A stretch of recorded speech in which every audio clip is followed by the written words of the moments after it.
Operation lockdown सहयोग के नाम से 15 दिनों से लगातार चला जा रहा है रामपुर रहमगंज में रविवार को भी 103 पैकेट राशन वितरण सामाजिक कार्यकर्ताओं के सहयोग से किया गया। दरभंगा शहरी क्षेत्र के वार्ड नंबर 28, 23, 34, 36, 39 में अनुसूचित जाति, नेत्रहीन, कूड़ा उठाने वाले, पीठ पर बोझा ढोने वाले ऐसे परिवारों को चिन्हित करके उनके बीच वितरण किया गया।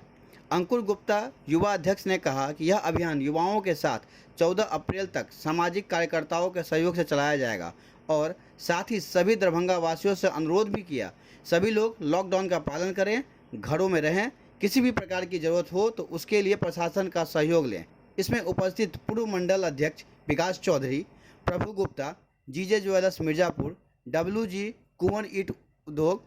गिन्नी हाउस, राकेश कुमार मिथुन, दिलीप गुप्ता, शशि यादव, शुभम कुमार, मणि कुमार, विजय शाह, शिलानाथ, संजय प्रसाद, संटू, गिन्नी गोल्ड हाउस, मनोज मंडल, बबलू जी, श्री कृष्ण ज्वेलर्स,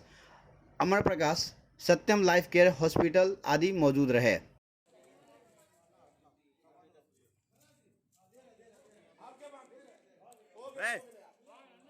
सम